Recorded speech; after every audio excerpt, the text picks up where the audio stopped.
ini sesuai dengan rencana kita akan ngelihat presentasi dari 3 presenter kita ya. Kalau saya lihat itu kayaknya grup 2, 4, dan 7 apa ya kalau nggak salah. Nanti kalau saya salah tolong diperbaiki gitu kan ya. Lalu masalah UAS udah soal udah jadi gitu ya. Soal sudah jadi walaupun saya nggak tahu persis gitu ya karena yang pegang itu Pak Edi gitu kan ya. Namun saya memberikan diminta juga untuk memberikan masukan gitu kan ya. Jadi saya memberikan apa yang bisa saya berikan. Kalau menurut informasi yang saya tahu strukturnya sama ya, hampir sama seperti UTS kemarin gitu kan ya. Strukturnya hampir sama seperti UTS kemarin. Namun karena sekarang teman-teman udah ahli-ahli kan ya, udah banyak mengerjakan simulasi, sudah banyak udah melakukan penelitian sendiri gitu ya. Soalnya kemungkinan lebih panjang gitu ya, agak lebih panjang. Tetapi kalau teman-teman kemarin mengerjakan simulasi dan melakukan penelitian itu bagus gitu ya, simulasinya mengerjakan sendiri ataupun berkelompok tetapi saling memahami, saya pikir nggak akan ada masalah juga ya dalam mengerjakan UAS nanti gitu. Itu aja singkat dari tentang UAS. Baik, untuk menghemat waktu, saya persilakan kira-kira siapa yang mau presentasi sekarang? Kelompok 4 terlebih dahulu, Pak. Ya, silakan. Baik, Pak. Saya akan share screen.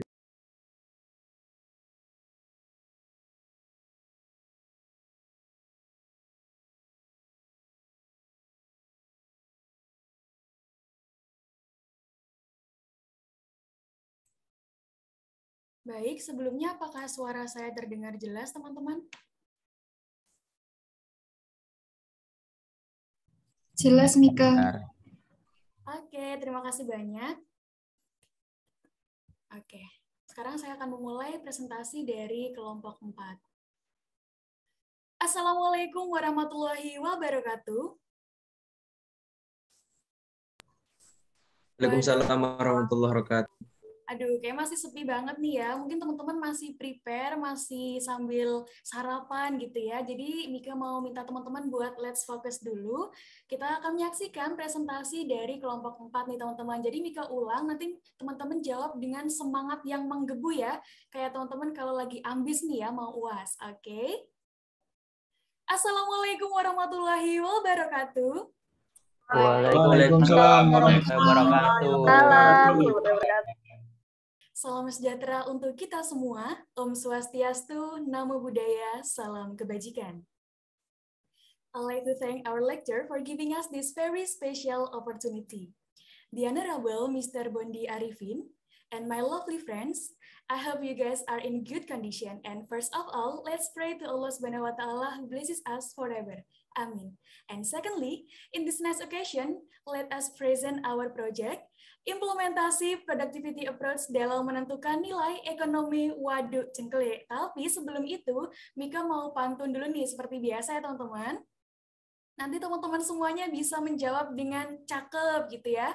Kalau suaranya belum kencang, Mika ulangin lagi nih pantunnya ya. Jadi teman-teman harus menjawab dengan suara yang benar-benar lantang ya. Oke, semuanya udah siap? Oke, kayaknya udah siap banget nih ya. Terpancar nih dari senyumnya Bincar, Bincar udah paling siap nih, kasih senyum, kasih semangat yang paling menggebu ya. Oke, untuk Mas Angga, sabar dulu Mas Angga, kita belum mulai. Oke, sekarang kita mulai ya. Beli ikan di warung Dea. Cakep. Cakep. Sekalian beli nasi uduk. Cakep. Oke, selamat pagi semuanya. Yuk jalan-jalan virtual ke waduk. Oke, nah jadi hari ini kita akan mempresentasikan, menjelaskan mengenai hasil diskusi kami mengenai implementasi productivity waduk cengkeli teman-teman. Tapi sebelum itu, di sini kami akan memutarkan video nih ya, karena kebetulan kemarin kami melakukan survei langsung selama 2 hari, melewati terik matahari, hujan badai itu juga kami tetap survei ya. Jadi di sini ada dokumentasi sedikit dari kegiatan survei kami untuk mendapatkan data data sebelum diolah. Boleh Mas Dava ditampilkan?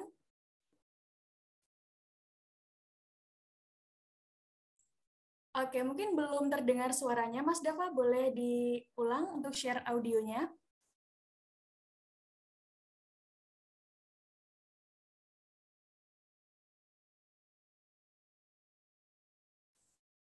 Oke, sembari menunggu Mas Dava prepare nih ya teman-teman, Mika mau mengingatkan buat teman-teman yang tidak berhalangan, boleh banget nih langsung on cam aja, terus nanti menyaksikan dengan seksama ya presentasi dari kelompok 4. Survei rasa liburan cek. Hai halo semuanya, saya Mika Zumrotun dan juga Jana. Hari ini akan survei di Waduk Cengklik Boyolali. Nah ini pemandangan di sana, kita datang survei ke tempat pembibitan ikan di sekitar Waduk Cengklik dulu teman-teman. Selain itu, kita survei ke Dinas Pengairan dan wow, ada bebek berenang, lucu banget. Nah ini suasana sore hari di Waduk Cengklik emang ramai banget ya, banyak pengunjung yang emang sengaja datang untuk menyaksikan sunset di Waduk Cengklik Boyolali ini teman-teman. Syahdu banget ya suasananya. Dan gak kalah menarik nih ya, di Waduk Cengklik ini untuk suasana malamnya ada banyak banget hiasan lampu-lampu yang menarik banget.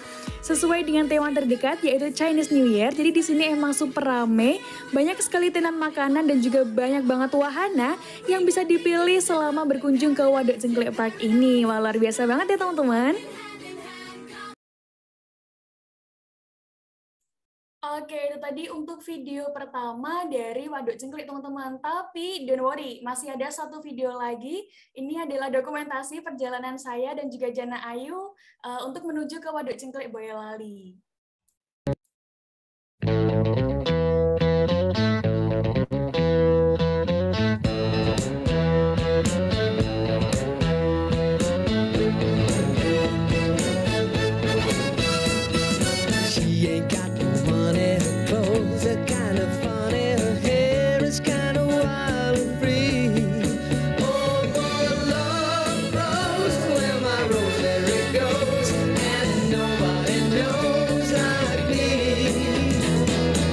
Talks kind of lazy and people say she's crazy and her life's a mystery. Oh, but love grows where my rosemary goes and nobody knows like me. There's something about a hand holding mine. It's a feeling that's fine and I just gotta say.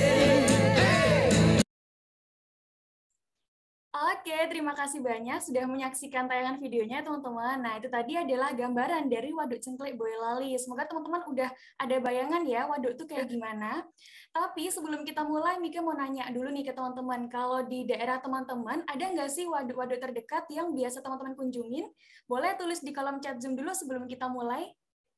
Mungkin ada nih yang ada rumahnya di Wonogiri, terus pernah datang ke Waduk Gajah Mungkur gitu barangkali. Boleh ya teman-teman sambil kasih reaction atau tulis di kolom chat Zoom nih. Mika juga penasaran kalau di dekat rumah teman-teman, itu ada nggak sih waduk-waduk terdekat yang masih berfungsi? Oke, ini ada dari Mbak Rifdah, Waduk Wonorejo. Oke, siap, luar biasa. Ini dari Mbak Dea, Waduk Sigura-gura, Waduk Kuningan. Oh, di Medan nggak ada, Mas Bani. Oke, nggak apa-apa. Tadi udah lihat tayangan video waduk, semoga nggak penasaran ya, waduk itu kayak gimana. Oke, terima kasih banyak untuk respon dari teman-teman. Sekarang kita langsung mulai aja presentasi untuk hari ini. Silakan akan dilanjutkan oleh teman saya, Jana. Ya, baik. Terima kasih, Mika. Boleh next, Pak? Baik, tadi teman-teman udah lihat kan ya bagaimana gambaran Waduk Cengklik yang ada di Kabupaten Boyolali. Nah, di sini saya akan menjelaskan sedikit mengenai gambaran umum Waduk Cengklik. Jadi Waduk Cengklik ini merupakan waduk yang terletak di Kabupaten Boyolali. Waduk ini dibangun pada tahun 1926 hingga 1928 oleh pemerintah Belanda, yang pada saat itu sebagai waduk tunggal yang difungsikan untuk mengairi sawah dan juga perkebunan bagi daerah di sekitar Waduk Cengklik, dan juga sebagai pendukung terhadap perkebunan tebu sebagai bahan baku dari pabrik gula di Colomadu. Lalu untuk saat ini, fungsi dari Waduk Cengklik ini dapat dimanfaatkan sebagai yang pertama yaitu sebagai budidaya perikanan air tawar. Nah, pada perairan umum seperti waduk, biasanya jenis ikan yang sering kita temui adalah ikan mas dan juga ikan nila. yaitu nila merah. Tetapi yang ada di waduk ini yaitu nila merah dan juga ikan lele. Selanjutnya yaitu objek pariwisata. Tempat rekreasi atau sebagai objek wisata ini bisa dilihat ya teman-teman di video tadi bahwa banyak sekali pengunjung Waduk Cengklik khususnya pada saat hari weekend, banyak pesepeda yang berkunjung ke tempat ini. Nah, pemanfaatan Waduk Cengklik ini sebagai sarana wisata ini pada dasarnya merupakan fungsi tambahan dari bangunan Waduk Cengklik yang memanfaatkan kondisi alamnya, yaitu berupa panorama, dan juga selain itu teman-teman semuanya juga dapat berkeliling Waduk Cengklik ini dengan menggunakan perahu, seperti yang ada pada di gambar ini ya teman-teman bisa dilihat, itu ada perahu, kita bisa keliling di waduk itu dengan perahu itu. Juga ada lagi wahana, yaitu Waduk Cengklik Park. Lalu untuk sumber air dan juga irigasi, sumber air di sini merupakan fungsi vital dari Waduk Cengklik bagi pertanian, peternakan, perikanan, keperluan rumah tangga, dan juga konservasi di daerah aliran sungai. Nah, untuk jaringan irigasi di Waduk Cengklik ini dapat dimanfaatkan mencakup sekitar 1.730 hektar are yang mengairi sekitar 15 desa. Pada umumnya masih cukup baik dan juga dapat berfungsi dengan baik jaringan irigasi ini. Lalu sebagai pengendali banjir yang terakhir, waduk ini memiliki luas daerah aliran sungai sebesar 10,69 km persegi dari Sungai Bengawan Solo. Nah, bisa dilihat ya gambar Waduk Cengklik itu seperti itu. Memiliki luas areal waduk sekitar 306 hektar are, dan juga luas genangan waduknya adalah 196 hektar are, dan kapasitas tampungan air sebesar 9,87 meter kubik. Bisa tolong di next ya, Pak. Nah, selanjutnya adalah lokasi Waduk Cengklik. Nah, lokasi tepat dari waduk ini yaitu ada di Desa Ngargorejo, Kecamatan Ngemplak, Kabupaten Boyolali, Provinsi Jawa Tengah. Bisa dilihat di situ daerah yang gelap. Nah, itu merupakan area Waduk Cengklik seluas 306 hektar are, ya dengan lintang 110 derajat 22 bujur timur sampai 110 derajat 50 bujur timur dan juga 7 derajat 36 lintang selatan sampai 7 derajat 71 lintang selatan. Jadi next. Nah, selanjutnya yaitu klasifikasi nilai ekonomi dari Waduk Cengklik. Nah, sebelumnya kita telah membahas mengenai total economic value pada pertemuan sebelumnya, di mana total economic value adalah suatu konsep untuk mengukur nilai ekonomi secara keseluruhan, baik barang atau jasa yang memiliki nilai pasar maupun barang atau jasa yang tidak memiliki nilai pasar. Secara garis besarnya, total economic value ini dibagi menjadi dua, yaitu use value dan juga non-use value. Berdasarkan fungsi dari Waduk Cengklik ini, untuk budidaya perikanan air tawar, objek pariwisata, dan juga sumber air bersih, merupakan klasifikasi dari nilai guna langsung atau use value. Sedangkan untuk irigasi merupakan nilai guna tidak langsung atau non-use value. Nah, di sini kelompok kami menggunakan metodologi yaitu dengan penerapan productivity approach, yaitu merupakan salah satu metode yang dapat digunakan dengan menilai suatu barang dan juga jasa lingkungan berdasarkan market-based approach. Productivity approach ini biasanya digunakan untuk mengestimasi suatu nilai ekonomi barang dan juga jasa yang berkontribusi terhadap produksi barang yang bisa diperdagangkan secara komersial, di mana valuasi ekonomi manfaat dapat ditentukan dengan menggunakan rumus seperti yang tertera di layar, yaitu total pendapatan per tahun dikurangi dengan total biaya per tahunnya. Nah, untuk selanjutnya adalah mengenai pengambilan data, yaitu dilakukan dengan menggunakan pendekatan kualitatif, yaitu yang pertama ada pengamatan dan juga observasi langsung di Waduk Cengklik. Ini bisa dilihat ini ada bukti parkir kita dan juga sedikit pemandangan tentang Waduk Cengklik. Lalu yang kedua kita ada melakukan wawancara dengan pihak-pihak yang bersangkutan dengan Waduk Cengklik ini, yaitu mengambil data mengenai data lahan, biaya operasional, dan juga biaya perawatan dari waduk. Juga selain wawancara dengan seperti yang digambar ini kita ada di Kelurahan Ngargorejo ya teman-teman. Nah, selain itu kita juga melakukan wawancara dengan beberapa nelayan, lalu ada juga dengan penjual ikan di sekitar situ, karena kita ingin mengetahui nilai pasar dari ikan yang ada di situ. Lalu yang terakhir kita juga menggunakan studi pustaka yang relevan dengan sumber data dari internet. Kita mengambil beberapa sumber yang tentunya berkaitan dengan penelitian ini. Baik. Lalu selanjutnya adalah nilai ekonomi yang akan dijelaskan oleh rekan saya, Dava. Dipersilahkan. Terima kasih. Oke, baik teman-teman. Selanjutnya kita akan membahas terkait perhitungan dari productivity approach yang kita gunakan. Nah, ini kan tadi sudah dijelaskan terkait dari sektor pariwisata, teman-teman. Yang pertama kita hitung yaitu pendapatan dari parkirnya sendiri, teman-teman, terkait dengan pariwisata ini. Jadi kurang lebih pada weekend dan weekdays itu ada lumayan perbedaan antara orang-orang yang datang. Terus juga untuk tarif tetap sama, dan untuk satuan kan memang 365 hari, baru kita bagi menjadi 2, baru nanti dikalikan dengan total tarifnya. Jadi kurang lebih hasilnya sekian untuk pendapatan dari parkirnya.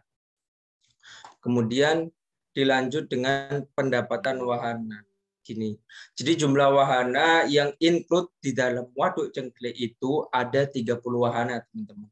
Nah, jumlah pengunjungnya itu 750 untuk weekdays-nya dan weekend-nya kurang lebih sekitar 1.500. Nah, tarif per wahana itu 25.000. Untuk jam kerjanya 9 jam dan 13 jam.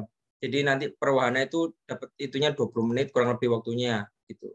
Jadi apabila di total pendapatannya nanti weekdays-nya kurang lebih 31 miliar dan total weekend-nya 38 miliar. Ini untuk pendapatan wahananya, teman-teman. Gimana dilanjut lagi? Iya, Pak. Oh, mungkin saya bukakan Excel-nya langsung aja, Pak. Nggak apa-apa, disebutin aja di sini. Kira-kira gimana cara ngitung 31 sama 38-nya? Jadi gini, untuk perhitungan 31 sama 38 itu, nah itu kan ada 30 wahana. 30 wahana dikali dengan kurang lebih total orang yang datang pada saat weekdays. Jadi untuk weekdays-nya 30 dikali 750, kemudian baru ditambah dengan 13 jam. Jadi kan per wahananya 20 menit. Sehingga 13 jam itu dibagi 20 menit terlebih dahulu. Hasilnya akan dikali dengan 30 dengan 750 tadi. Jadi hasilnya 31 miliar sekian. Begitu juga dengan yang weekend. Seperti itu, Pak. Satu wahana 25.000. Berarti dianggap setiap orang naik 30 wahana dong. Itu Bu, ibaratnya gini Pak, karena memang yang kita yang kita wawancara itu jawabannya seperti itu Pak, yang dari pihak sananya kemungkinan besar maksudnya setiap orang tuh hampir menaiki semua wahana gitu Pak. Duitnya banyak dong setiap orang ya. Iya Pak. Nah, 750.000 habis tuh. Kayaknya nggak mungkin deh. Ya nggak apa-apa kalau memang informasinya begitu, tapi saya yakin sih nggak mungkin nih. Gitu ya. Ini buat perbaikan aja, nanti kalau mungkin mau dilanjutin ini bagus saya pikir. Cuma nanti mungkin selain wawancara ke pihaknya itu bisa survei, berarti ya, survei ke para pengunjungnya, kira-kira dalam satu kali masuk dia tuh biasanya pakai berapa wahana gitu ya. Jadi lebih realistis gitu. Tapi yang untuk yang ini oke, nggak apa-apa. Ya, lanjutin. Oke, baiklah kita lanjutin. Nah, terus ternyata di Waduk Cengklik sendiri itu juga ada tenan-tenan untuk misalnya pembuka makanan, terus juga minuman dan lain sebagainya gitu. Untuk oleh-oleh juga itu ada. Jadi total jumlah tenannya itu ada 36 dengan tarif tenan itu 750.000 per bulan.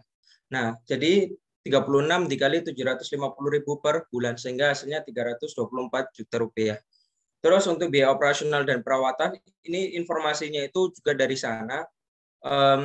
Jadi operasional itu 450.000 per tahun dan listrik itu ini per tahun ya Pak ya. Mohon maaf ini salah, 1,2 miliar per tahun. Jadi totalnya 1,680 seperti itu. Terus untuk totalnya ini tadi mungkin belum termasuk di totalnya, nanti akan kita total di akhir. Nah, terus ini untuk pendapatan dari sektor perikanannya, sektor perikanan air tawarnya. Nah, ternyata teman-teman yang dibudidayakan di sana itu cuma ada 3, teman-teman.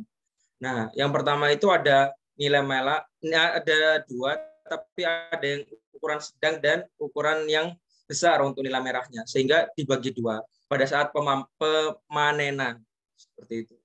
Harga produksinya itu per kilogram untuk per 1 karamba.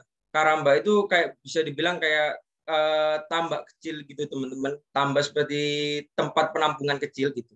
Jadi per karambanya itu ada 1.500 dan 500. Itu ini terkait dari wawancara pada pihak yang bersangkutan, sehingga beliau mengatakan kurang lebihnya 1.500 dan 500.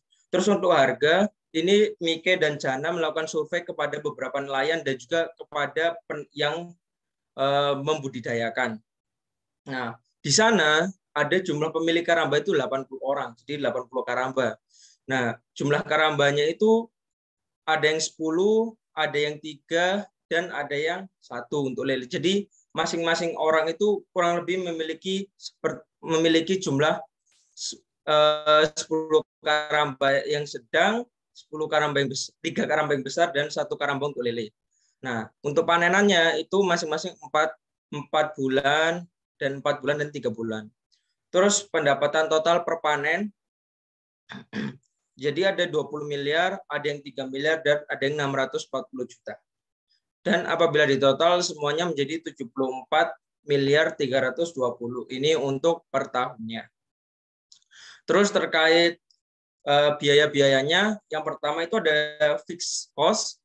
Fixed cost-nya itu biaya pembuatan karamba pada saat awal dibuatnya itu, atau perbaikan karamba. Biasanya karamba itu kan sekali pakai, teman-teman. Jadinya nanti ada biaya pembuatan biaya penggantian baru, teman-teman. Nah, tapi kebetulan usia efektif karambanya itu 2 tahun, sehingga kita nggak perlu dikalikan lagi dengan penggantian baru, teman-teman. Sehingga 900 dikali 14 dan dikali 80 gitu. Jadi hasilnya 504 juta.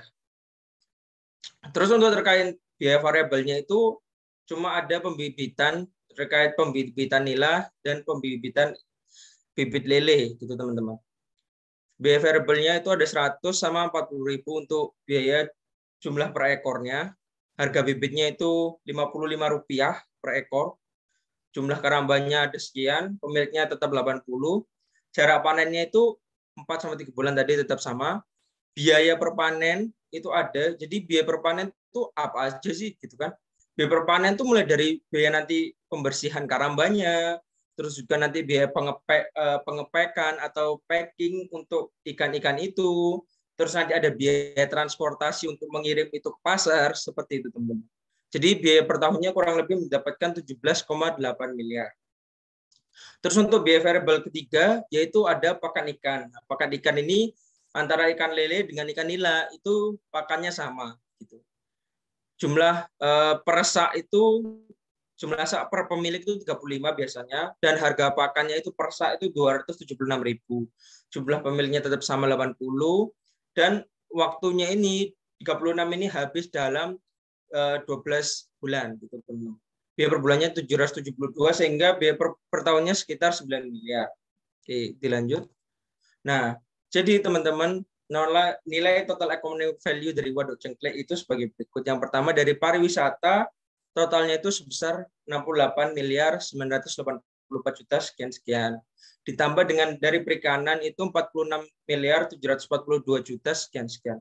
Dan diperoleh total economic value dari Waduk Cengklek terkait dari sisi pariwisata ditambah dengan sisi perikanan air tawar sebesar 115 miliar 726 juta sekian-sekian.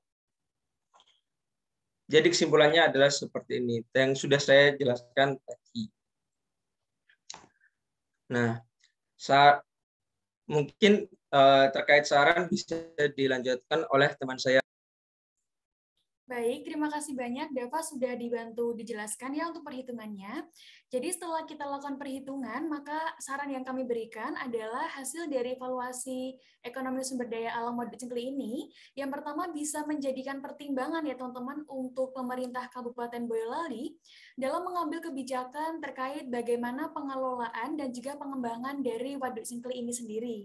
Kemudian yang kedua, penggunaan alat tangkap yang ramah lingkungan. Jadi memang banyak sekali ya kasus-kasus yang terjadi menangkap ikan dengan alat-alat yang tidak ramah lingkungan dan membahayakan atau merusak ekosistem. Jadi di sini kami memberikan saran supaya alat tangkapnya itu lebih ramah lingkungan bagi masyarakat setempat agar dapat menjaga kelestarian sumber daya perikanan Waduk Cengkeli dan juga dapat memanfaatkan hasil dari perikanannya secara bijaksana.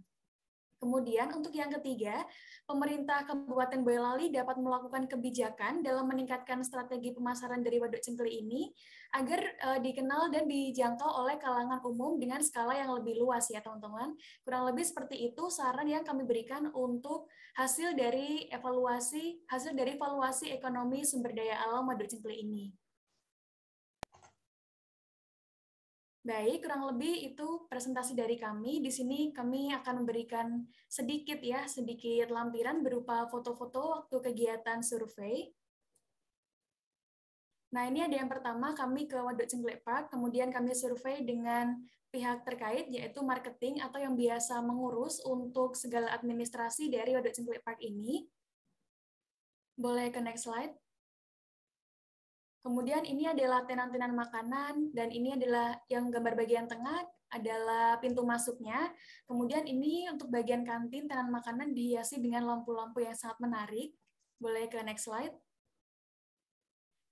Oke, untuk yang selanjutnya kami survei ke kantor kepala desa Ngargorejo, Kecamatan Ngemplak, Kabupaten Boyolali, dan juga survei ke Dinas Pengairan setempat.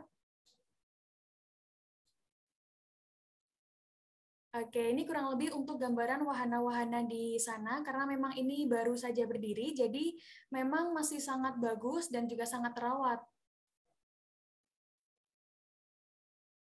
Oke, ini untuk gambaran sedikit dari Waduk Cengkeli. Kebetulan di sini juga sedang ada kegiatan revitalisasi, jadi memang ada banyak sekali pekerja-pekerja yang ada di Waduk Cengkeli tersebut. Nah, kemudian ini ada bukti karcis parkir saya dan juga Jana, dan ini ada perahu-perahu yang bisa disewa ketika pengunjung datang ke Waduk Cengkeli.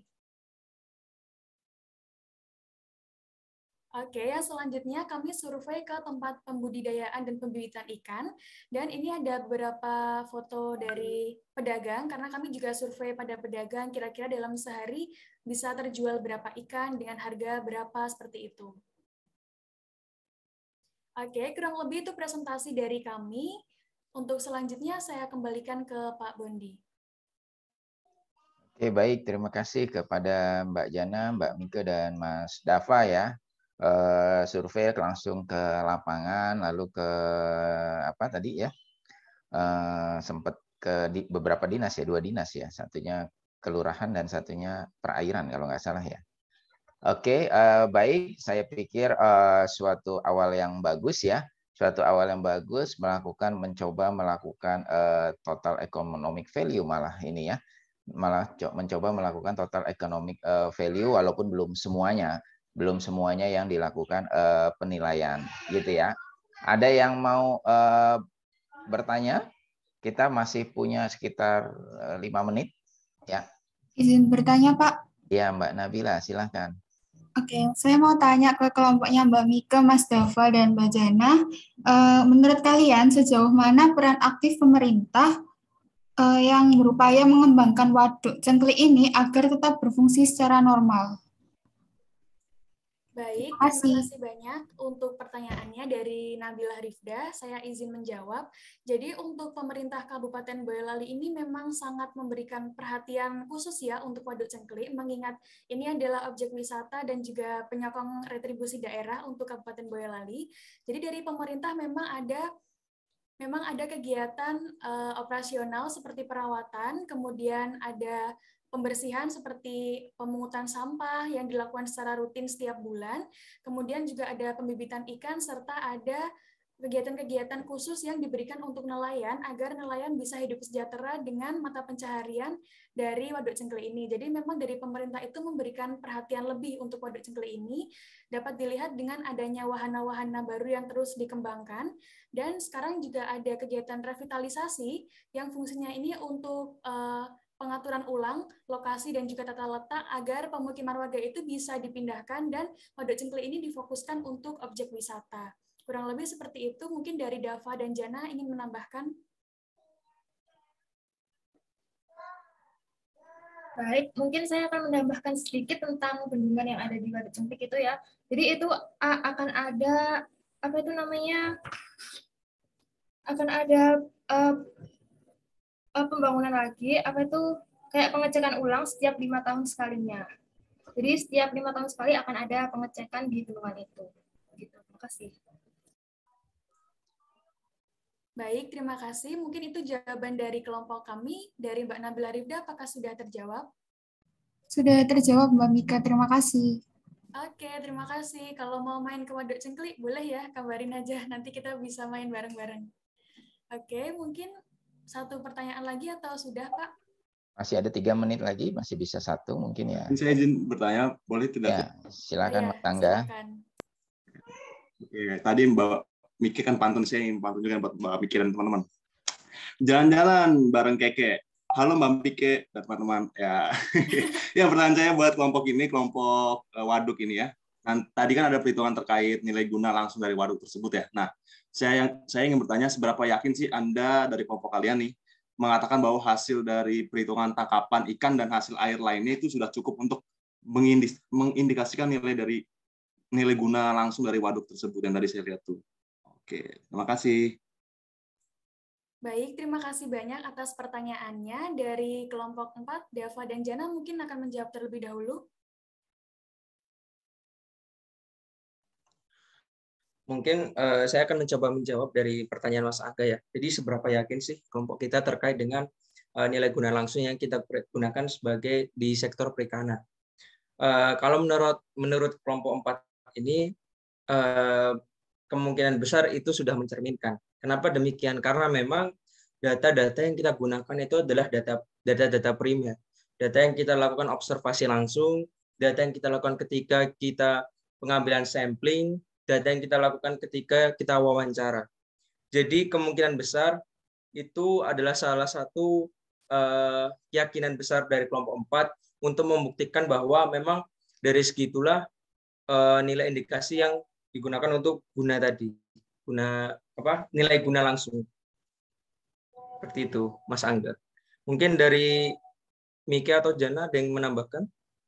Baik, terima kasih dari saya dan juga Jana. Mungkin cukup ya, karena tadi sudah disampaikan bahwa kami menggunakan data primer dengan cara survei langsung dengan pihak-pihak terkait yang memang terjun di pengurusan Waduk Cengkeli ini. Jadi kami bisa mendapatkan data yang memang datanya sebenar-benarnya. Kemudian kami juga menambah sumbernya dengan literasi terkait. Mungkin seperti itu dari Mas Angga, apakah sudah jelas? Alhamdulillah sudah jelas. Terima kasih kelompok waduk ini. Oke, terima kasih banyak. Mungkin itu dari kelompok 4. Kurang dan lebihnya kami mohon maaf. Wassalamualaikum warahmatullahi wabarakatuh. Waalaikumsalam warahmatullahi wabarakatuh. Terima kasih ke kelompok 4 atas presentasinya. Ya, yang saya bilang tadi ya, saya apresiasi dengan mencoba untuk melakukan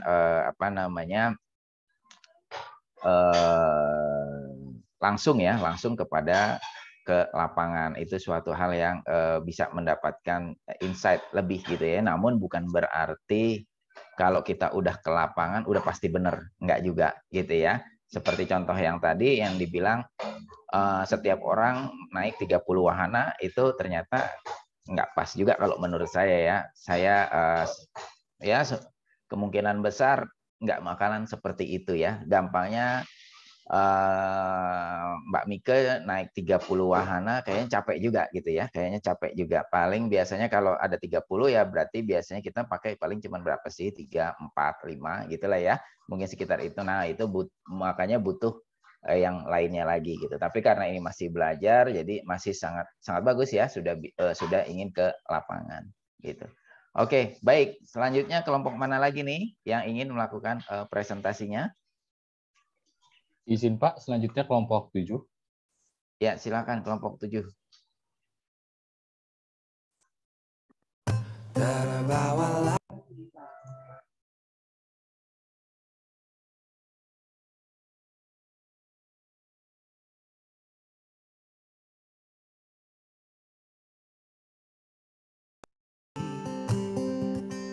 terbawalah di langkahku ke sana, mantra apa entah yang istimewa, ku percaya selalu ada sesuatu di Jogja.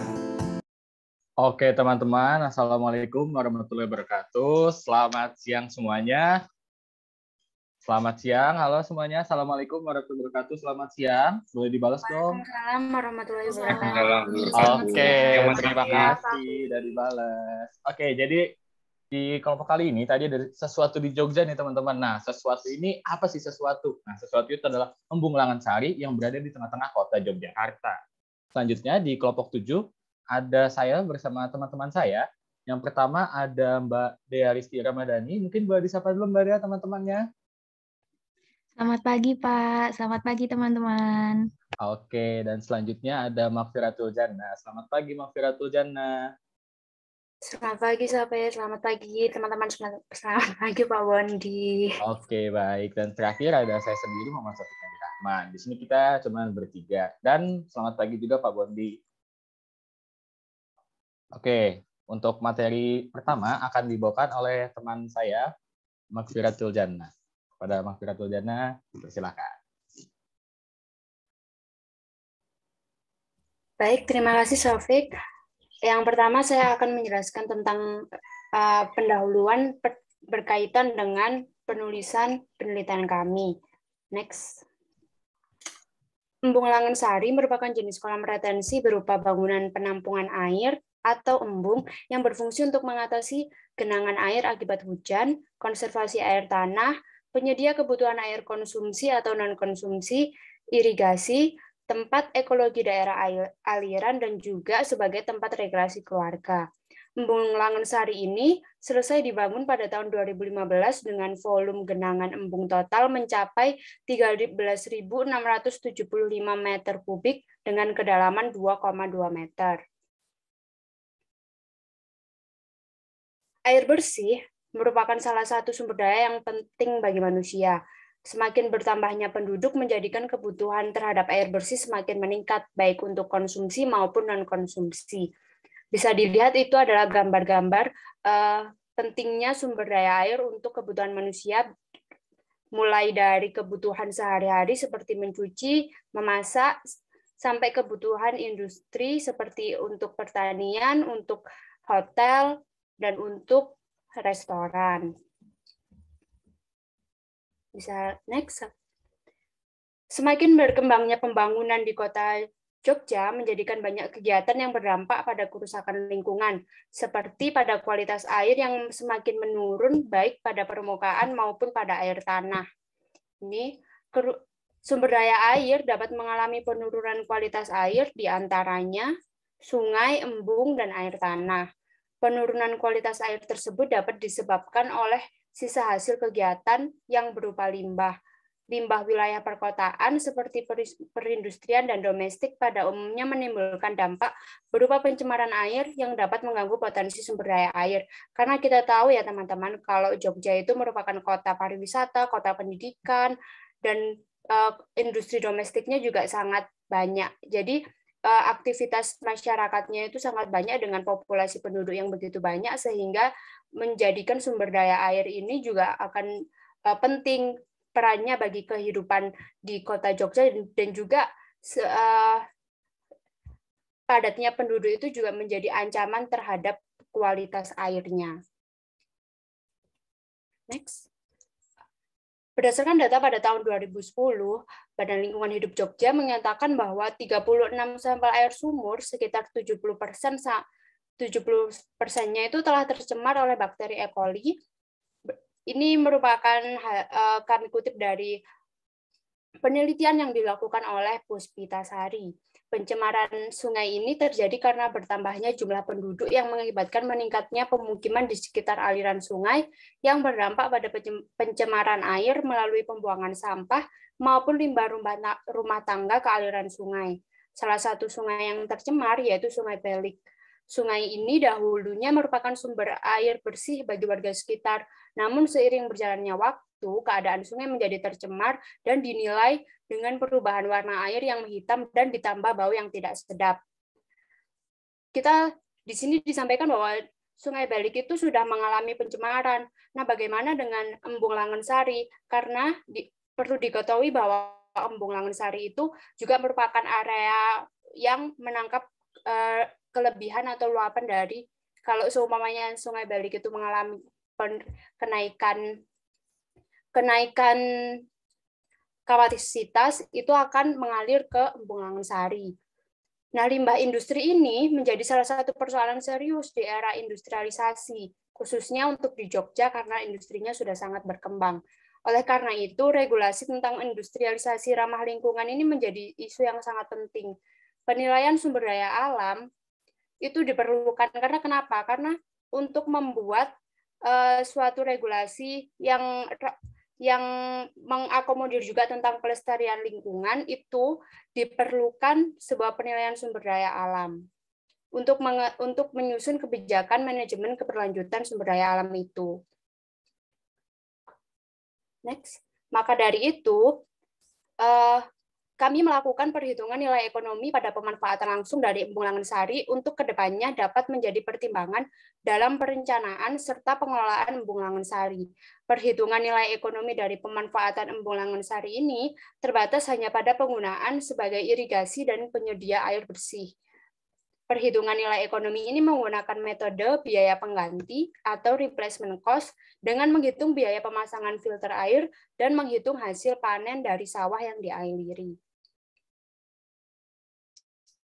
Landasan teori, Embung Langensari merupakan barang publik yang mengandung beberapa nilai di dalamnya yang diklasifikasikan menjadi dua, yaitu nilai guna dan nilai bukan guna. Nilai guna merupakan nilai sumber daya alam yang berdasarkan pada pemanfaatan yang dilakukan secara langsung maupun tidak langsung, yang meliputi direct use value, di mana nilai sumber daya alam yang diperoleh dengan melakukan ekstraksi langsung. Pada Embung Langensari ini yang merupakan direct use value-nya adalah sebagai sumber pengairan sawah dan juga sebagai penyedia air bersih. Yang kedua itu ada indirect use value, yaitu nilai yang merupakan nilai yang diambil secara tidak langsung. Sifatnya mendukung kegiatan konsumsi atau produksi yang ada di kawasan penilaian. Pada Embung Langensari ini yang termasuk dengan indirect use value, yaitu penggunaannya sebagai sarana pariwisata. Option value, yang ketiga ada option value, yaitu nilai pilihan yang merupakan nilai dari suatu sumber daya alam yang belum diketahui manfaatnya, namun dapat diambil manfaatnya di masa yang akan datang, contohnya penelitian dan pengembangan. Next. Dari definisi nilai tadi, kita akan menghitung yang namanya nilai ekonomi. Jadi setelah mengetahui jenis nilai yang dikandung dalam Embung Langensari, maka hal selanjutnya adalah menghitung nilai ekonomi dari Embung Langensari itu sendiri. Dalam melakukan penilaian sumber daya alam, dibutuhkan pendekatan yang tepat atau alat ekonomi yang tepat untuk mengestimasi nilai sumber daya alam tersebut yang dikonversikan dalam bentuk rupiah. Pada laporan ini, pada penilaian sumber daya alam kali ini, kami akan menghitung dengan pendekatan pasar dengan metode replacement cost. Replacement cost adalah metode penilaian yang digunakan untuk menghitung pemanfaatan yang tidak memiliki nilai pasar, sehingga digunakanlah nilai pengganti untuk menilai manfaat sumber daya tersebut secara komersial.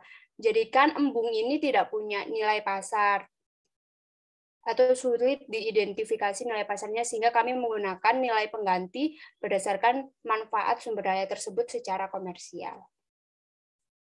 Next. Baik, untuk selanjutnya akan dijelaskan oleh Muhammad Syafi. Oke, baik. Terima kasih saudari Mahfiratul Jannah. Nih, teman-teman mungkin tadi apa sih ada yang belum familiar kalian dengan kosakata embung, atau mungkin embung itu bisa kita artikan mudahnya waduk, teman-teman ya. Oke, jadi penelitian ini tuh kita lakukan di Embung Langansari yang terletaknya di Jalan Kusbini, Kecamatan Gondokusuman, Kota Yogyakarta. Nah, karena dia berada di tengah kota, akses ke sini itu cukup mudah, baik melalui motor, mobil, hingga bus sekalipun mudah dijangkau. Lalu sumber data yang kita gunakan pada penelitian kali ini tentunya berupa data primer dan data sekunder. Data primer ini kita dapatkan langsung dari wawancara dengan objek terkait ya. Misalkan tadi yang akan kita ambil ini nanti nilainya terkait dengan penghasilan bersih petani. Jadi kita wawancara petani yang menggunakan air dari sekitaran Embung Langansari. Dan kalau data sekunder itu kita menggunakan dari maksudnya dari badan-badan terkait seperti BPS dan seperti itu. Selanjutnya, untuk data yang kita gunakan dalam penelitian ini, yang tadi sudah diberikan, kita terbatas dalam nilai guna langsung atau direct use value, di mana kita menggunakan estimasi penghasilan bersih petani dan estimasi biaya pemasangan filter air. Selanjutnya, untuk metode penilaian yang kita gunakan yang pertama tadi ada nilai pengganti pembelian filter air, yang secara mudahnya bisa kita simpulkan, jadi intinya tuh seluruh biaya pemasangan filter airnya dibagi dengan masa manfaat dari filter air tersebut ya, yang digunakan oleh seluruh kepala keluarga di Kota Yogyakarta yang menggunakan filter air tersebut.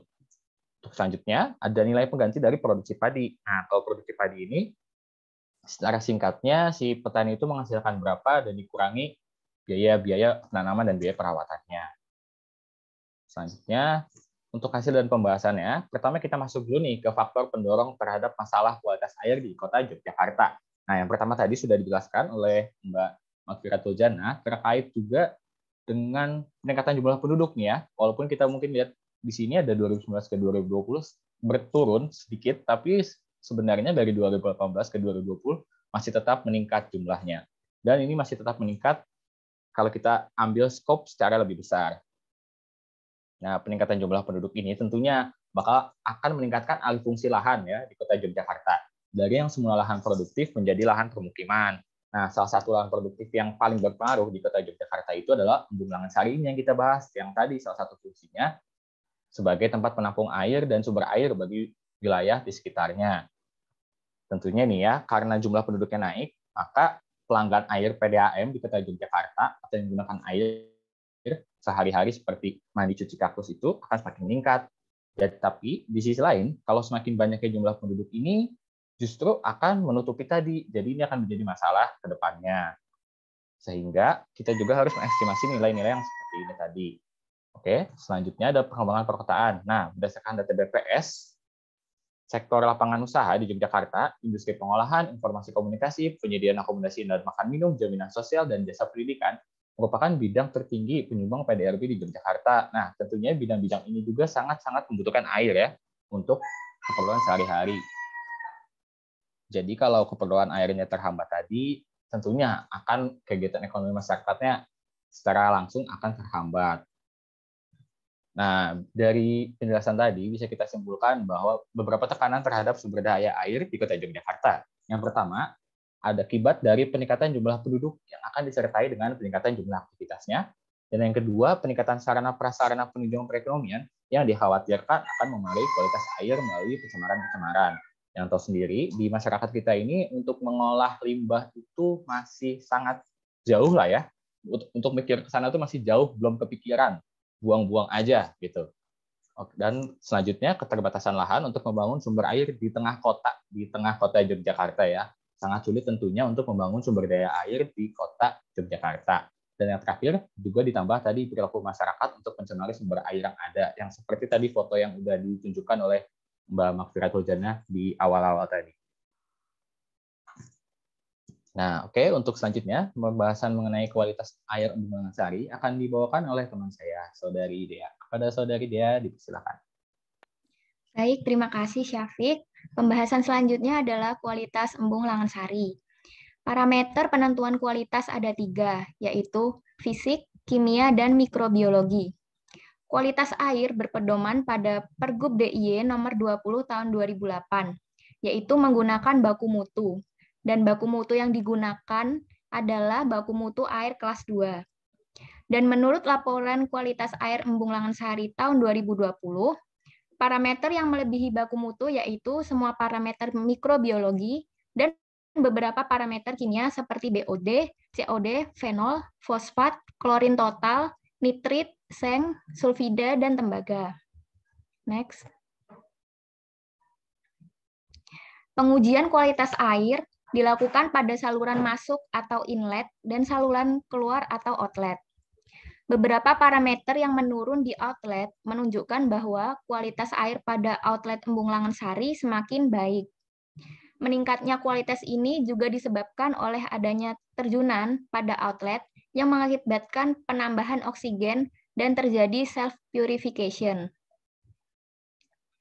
Lalu oksigen yang berada di aliran embung hingga outlet ini akan menyebar dan dimanfaatkan oleh organisme dalam embung dan aliran yang bersumber dari embung. Dan parameter nitrit melebihi baku mutu walaupun tidak banyak, yang menandakan adanya senyawa kimia dari limbah domestik yang masuk melalui Sungai Manunggal. Next. Syafiq, boleh langsung pindah ke Excel? Ya, untuk revenue padi, kita dapatkan dari hasil wawancara dan juga data dari BPS Daerah Istimewa Yogyakarta. Nah, untuk harga jual kami dapatkan dari hasil wawancara petani di Yogyakarta, dan harga jual gabah kering giling di Yogyakarta sebesar Rp5.000 per kilonya, dan beras yang dijual oleh petani di Yogyakarta sebesar Rp8.000 per kilonya. Untuk produksinya ini kami dapatkan dari BPS DIY. Mas Syafiq boleh geser ke kanan, ke bagian data sekunder. Nah, dari tabel 2 ini didapatkan produksi gabah kering giling di Kota Yogyakarta pada tahun 2020 sebesar 69 ton. Dan pada tabel 3 ini didapatkan produksi padi beras di Yogyakarta pada tahun 2020 sebesar 39 ton. Boleh geser ke kiri lagi, Mas Syafiq? Untuk cost-nya kami dapatkan dari buku struktur ongkos tanaman padi sawah yang diterbitkan oleh BPS Kota Yogyakarta. Dan didapatkan biaya per hektar per musim tanam sebesar sekian dan akan dikalikan dengan luasan panen padi di Yogyakarta yaitu sebesar 13 hektar. Dan karena ini adalah biaya per musim per tanam dan terdapat 2 kali musim tanam dalam setahun, maka biaya Kota Yogyakarta ini didapatkan dari biaya Kota Yogyakarta per musim tanam dikalikan 2. Sehingga total cost adalah sebesar Rp421.720.000. Lalu didapatkan nilai ekonomi pengganti dari produksi padi dari revenue dikurangin cost sebesar Rp235.280.000. Lalu ke data filter air. Untuk pelanggan filter air kami mendapatkan dari data dari BPS Kota Yogyakarta. Untuk kelompok pelanggannya akan dibagi menjadi 5 kelompok yang nantinya kelompok ini akan memiliki harga filter air yang berbeda-beda. Lalu untuk konsumsi air kurang lebih 1.500 liter per hari, itu harga filter airnya sebesar Rp2.500.000. Dan untuk konsumsi air lebih dari 5.000 liter per hari, harganya sebesar Rp3.750.000. Lalu ke hitungan filter air.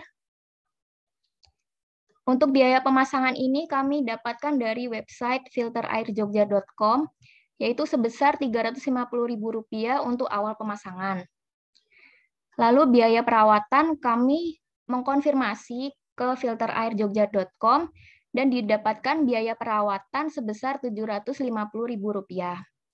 Dan masa penggunaan atau umur ekonomisnya selama 5 tahun. Sehingga didapatkan biaya pembelian, biaya pemasangan, dan biaya perawatan sebesar sekian. Lalu didapatkan total cost sebesar Rp118.635.550.000. Dan didapatkan nilai ekonomi pengganti dari filter air dengan membagi total cost dibagi umur ekonomis selama 5 tahun. Sehingga didapatkan nilai ekonomi sebesar Rp727.110.000. Mas Syafiq, tolong balik lagi ke PPT.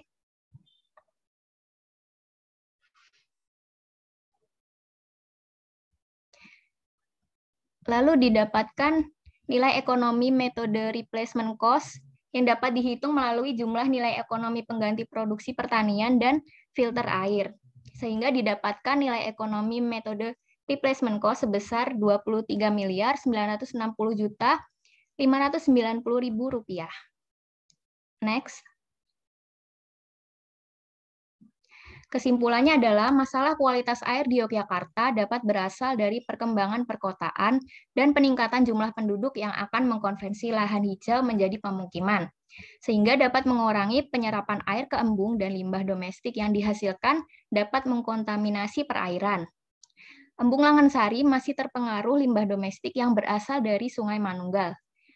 Tetapi kualitas air Embung Langansari tercatat semakin membaik dan dapat berfungsi sebagai tempat penahanan sementara yang dapat mengendapkan padatan terlarut dan tersuspensi. Nilai ekonomi Embung Langansari didapatkan dari nilai pengganti produksi pertanian serta nilai pengganti filter air. Nilai pengganti produksi pertanian didapatkan sebesar Rp235.280.000 dan nilai pengganti filter air sebesar Rp23.725.310.000, sehingga nilai ekonomi Embung Langansari menggunakan metode replacement cost yaitu sebesar Rp23.960.590.000. Next. Sekian presentasi dari kami, dipersilahkan bila ada pertanyaan. Terima kasih. Terima kasih Mbak Dea, Mbak Jana, dan Mas Syafiq ya. Kita punya 8 menit ya, agak panjang, punya 8 menit. Silahkan kalau ada yang mau bertanya. Izin bertanya. Ya, silakan. Siapa tadi, mohon maaf? Saya Mika Zumratul. Oh, Mika ya. Silakan, saudari Mika. Iya, terima kasih banyak untuk kelompok 7 ya. Saya apresiasi dulu presentasinya luar biasa ya, keren sekali. Jadi saya mau tanya untuk kelompok 7 tadi ada menjelaskan mengenai filter air ya tadi untuk perawatan dan pemasangannya dan lain-lain itu tadi. Untuk pembelian filter itu tadi teman-teman dapatkan dari website yang terkait. Tapi kalau untuk perawatan dan masa penggunaan itu dapatnya dari mana ya? Mengingat untuk penggunaannya kan itu beda-beda ya untuk setiap filternya itu. Boleh dijelaskan teman-teman dari kelompok 7? Oh iya, terima kasih Saudari Mika. Jadi tadi, Pak, mohon maaf ini kita jawab dulu aja atau kita ambil pertanyaan dulu, Pak? Langsung aja dijawab ya. Jadi pertanyaan berikutnya ngelihat waktunya masih ada apa enggak ya. Oh iya, baik. Terima kasih Saudari Mika atas pertanyaannya dan apresiasinya. Jadi tadi kan kalau yang kayak biaya pemasangan gitu kita dapatkan dari websitenya. Lalu kalau yang untuk biaya perawatan dan lain sebagainya, saya sendiri di sini yang menelpon ya, sampai saya masih terakhir diteror sama orangnya karena saya pura-pura mau masang. Saya berlagak mau masang, jadi saya sampai ditelepon lagi, Pak, apakah mau jadi pemasangannya, Pak? Apakah serius ini gitu? Saya berkali-kali ditanya, karena saya sebelumnya nanya-nanya sedetail itu, sampai, Pak, ini berapa biaya pemasangannya, dan tadi biaya perawatan, pemasangan, dan itu tadi ada umur ekonomisnya juga nih, ada yang 5 tahun.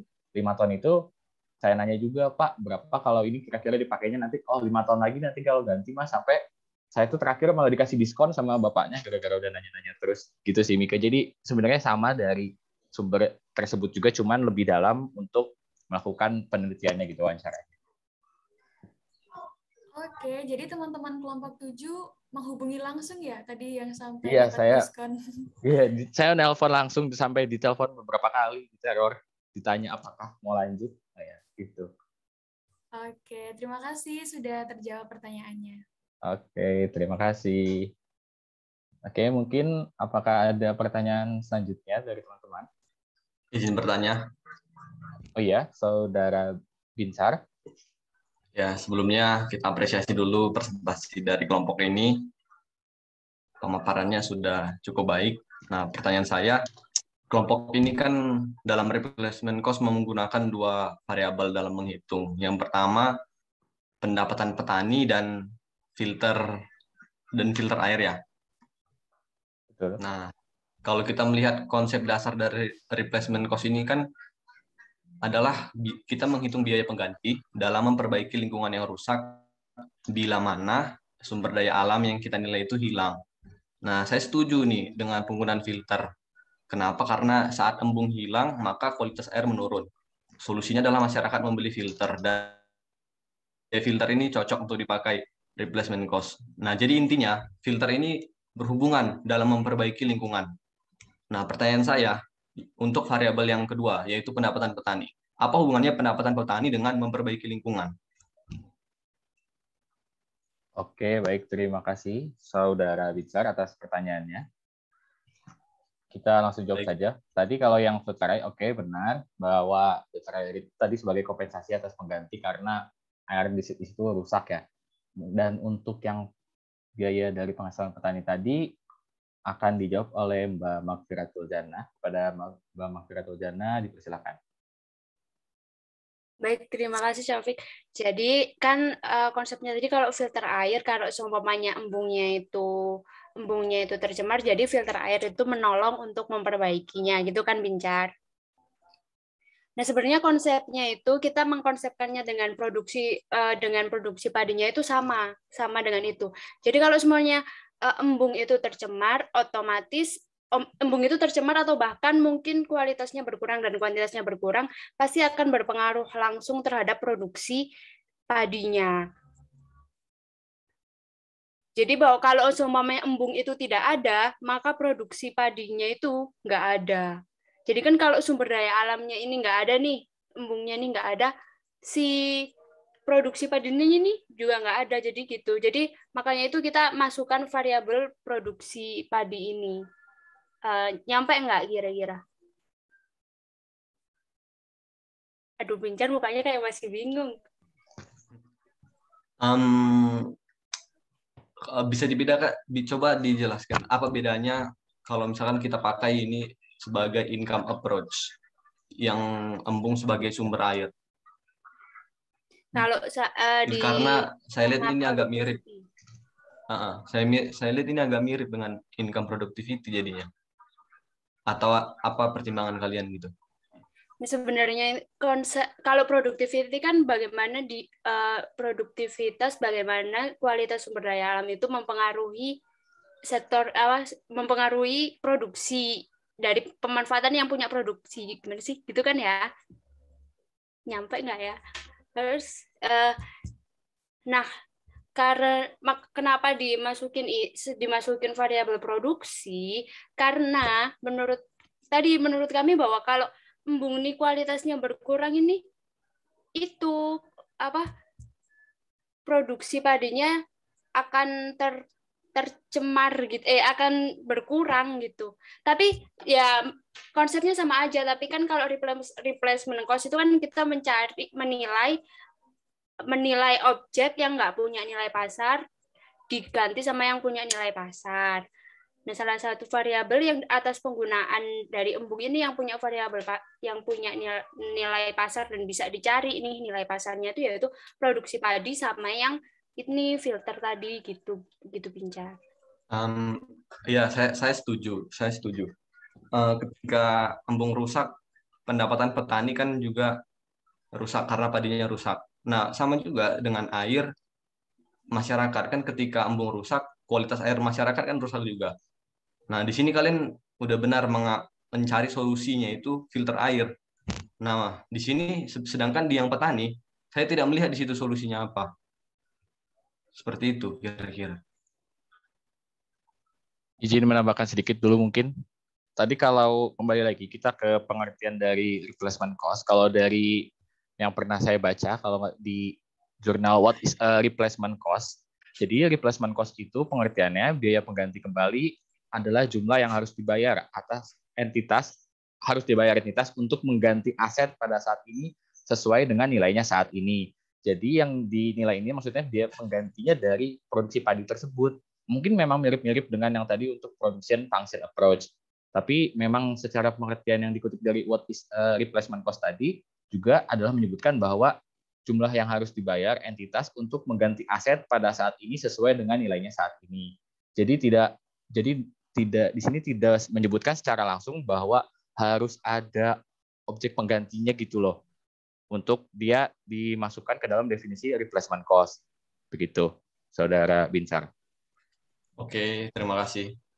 Baik ya, karena udah lewat ya, udah 11.41 ya, harusnya sampai 11.40. Oh iya. Jadi terima kasih kepada kelompok 7 ya ini ya, kelompok 7 atas presentasinya. Ya karena sudah melakukan sesuatu yang bagus, kita apresiasi dulu gitu ya. Tadi sampai melakukan telepon itu biasa ya kalau penilai ya. Seingat saya dulu waktu saya jadi penilai juga seperti itu ya, suka bohong-bohong ya, suka bohong-bohong apa namanya, pura-pura mau jadi pembeli gitu ya. Kalau properti nelpon-nelpon agen properti dulu ya, kalau saya ingat saya seperti itu gitu kan ya. Itu kita ya mungkin emang kerjaannya seperti itu gitu ya, jadinya mirip-mirip seperti itu. Oke, jadi mungkin komen sedikit aja dari saya. Kalau replacement cost kan kita mengganti yang natural menjadi man-made ya, man-made structures ya, man-made structure. Sekarang mungkin yang maksudnya Mas Bincar itu naturalnya itu yang mana? Embungnya ini itu buatan manusia atau bukan sih? Gitu kan ya, embungnya itu buatan manusia atau bukan. Kalau memang embungnya itu buatan manusia, maka nilainya dan nilai embungnya itu ya harusnya yang dicari gitu kan ya, untuk mengganti apa nih gitu ya, apakah ada penyerapan air yang naturalnya gitu kan ya, atau melakukan apa namanya yang diganti oleh embung itu apa gitu kan ya. Kalau karena embung itu kalau di dana desa salah satu yang digunakan tuh untuk pembangunan embung desa gitu kan ya. Pembangunan embung desa berarti ada dananya tuh ya. Kalau ada dananya berarti ada strukturnya gitu kan ya. Ada strukturnya. Nah, namun nggak tahu juga apakah mungkin embung ini embung yang normal, apa namanya, embung yang dibuat oleh alam gitu kan ya. Itu yang mau kita ganti gitu ya. Nah, mungkin itu yang mesti dijelaskan. Namun oke, karena kita masih belajar. Baik, terima kasih semuanya. Kita masuk ke grup yang terakhir ya. Grup yang terakhir, silahkan. Grup berapa berarti ini?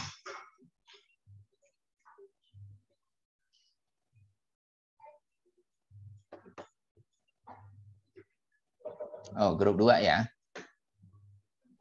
Baik Pak, saya izin memulai ya Pak. Ya. Baik, Assalamualaikum warahmatullahi wabarakatuh. Selamat pagi untuk Pak Bondi dan teman-teman kelas 505 semuanya. Di kesempatan kali ini kami dari kelompok 2 akan menjelaskan hasil paper kami, yaitu mengenai valuasi ekonomi di sektor perikanan. Tapi sebelumnya saya akan memperkenalkan anggota-anggota dari kelompok 2. Yang pertama ada Mas Cahyo Praba Aji Pangestu. Yang kedua ada Mas Ganang Agung Kusuma, dan yang ketiga ada Mbak Ariska Arifah Nugraini, dan yang terakhir ada saya sendiri, Wesley Desmond Simanjuntak. Baiklah teman-teman, untuk presentasi kami dari kelompok 2 pada hari ini, judulnya adalah mengenai valuasi ekonomi budidaya perikanan di daerah Tulung Agung, Desa Junjung, Kecamatan Sumber Gempol, Kabupaten Tulung Agung, dengan menggunakan metode Production Function Approach. Baiklah, selanjutnya untuk komponen yang akan kami bahas dalam presentasi dari kelompok 2 pada hari ini. Yang pertama kita akan membahas mengenai latar belakang. Latar belakang mengapa kami melakukan penelitian di sektor perikanan, kemudian tujuan penelitiannya. Selanjutnya kami akan membahas mengenai kerangka teori, metode penelitian, sumber data, baik itu data primer ataupun data sekunder, hasil penelitian, kesimpulan, dan yang terakhir ada implikasi dan saran. Yang pertama saya akan membahas mengenai latar belakang mengapa kami melakukan penelitian di sektor perikanan ini. Baiklah, teman-teman yang sebelumnya sudah kita ketahui bahwa perikanan itu merupakan salah satu dari bagian sumber daya alam yang biasa kita kenal dan biasa banyak kita temui di kehidupan kita sehari-hari. Nah, dalam paper kami kali ini ataupun penelitian kami kali ini, kami membahas mengenai budidaya perikanan yang di mana penelitian ini kami ambil di daerah Tulung Agung, tepatnya di Desa Junjung, Kecamatan Sumber Gempol, Kabupaten Tulung Agung. Dan pada saat kami melakukan penelitian ini, kami menganalisis perubahan produktivitasnya, teman-teman. Nah, penilaian sumber daya alam seperti di contoh ini kami mengambil budidaya perikanan ini digunakan untuk memahami kondisi industri seperti sekarang ini, di mana perubahan produktivitas sering dijadikan alasan dan merupakan indikator ekonomi yang utama. Tujuan utama kelompok kami melakukan penelitian ini adalah untuk memperkirakan permintaan produksi di Desa Junjung, Kecamatan Sumber Gempol, Kabupaten Tulungagung. Dan tujuan spesifiknya yaitu untuk menentukan total economic value-nya dari budidaya perikanan yang kami jadikan objek ini, teman-teman. Nah, untuk hasil analisis nilai total ekonomi sumber daya alam ini secara total kami memperolehnya adalah sebesar 212.926.000 dan 926.875 rupiah, di mana budidaya perikanan ini terdiri dari 3 jenis ikan, yaitu ikan patin, ikan gurame, dan ikan kaliko. Dan untuk sumbangan ekonomi terbesar itu kami peroleh dari hasil perhitungan jenis ikan patin, teman-teman.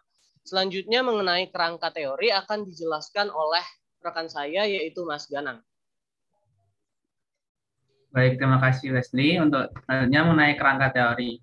Di sini kita menjelaskan tentang nilai ekonomi total.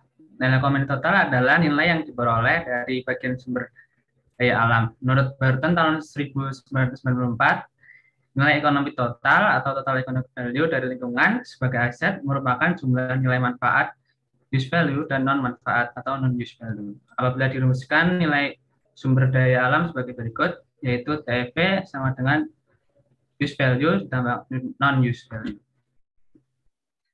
Selanjutnya untuk metode valuasi terdapat nilai dan metode. Untuk yang pertama, direct use value menggunakan market price, indirect use value market price, option value CPM, dan non-use value CPM.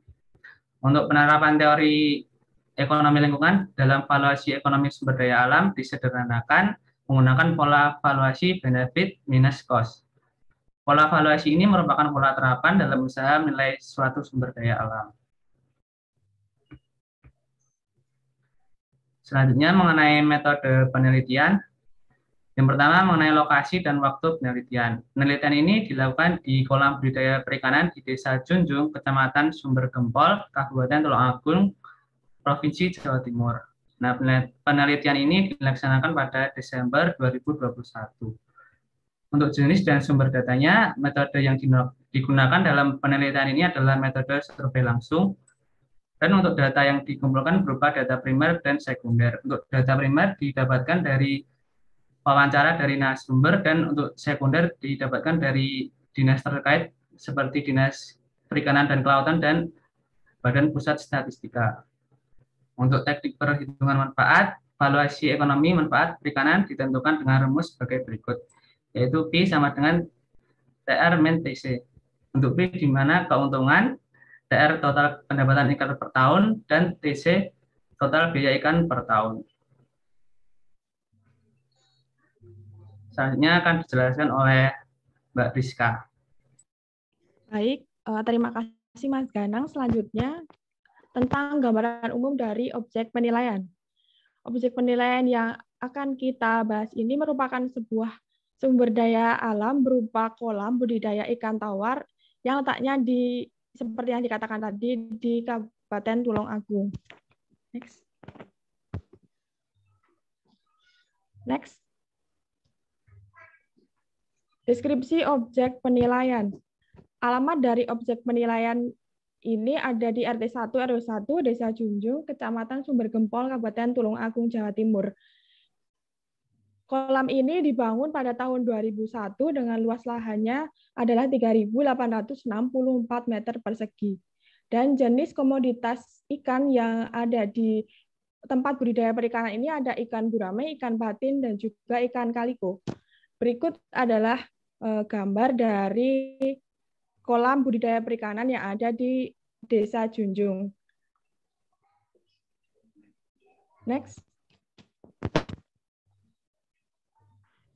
Komoditas objek penilaian. Komoditas objek penilaian yang akan divaluasi, yang pertama itu ikan patin, ikan gurame, dan ikan kaliko. Ikan patin dan ikan gurame ini merupakan ikan jenis yang dikonsumsi, dan ikan kaliko adalah jenis ikan hias.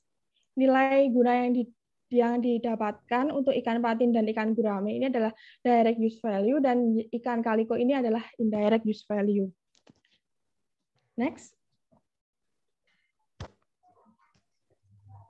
Selanjutnya yaitu mengenai tren pertumbuhan budidaya perikanan.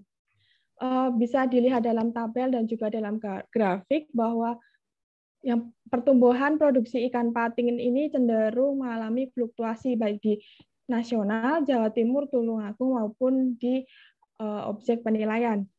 Pada perikanan nasional meningkat dari tahun 2017 sampai tahun 2019 dengan rata-rata kenaikannya ini sebesar 10%, sedangkan tahun 2020 ini mengalami penurunan karena adanya COVID-19 lebih dari setengahnya yaitu 68%.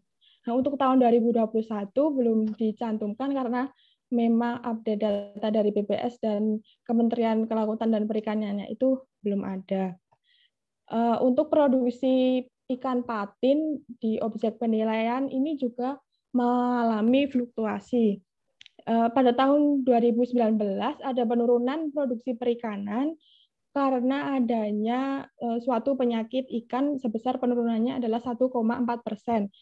Sedangkan kontribusi objek penilaian tahun 2019 ini sebesar 0,34% dari total produksi di Tulungagung, dan tahun 2020 ini sebesar 0,43% dari total produksi di Kabupaten Tulungagung.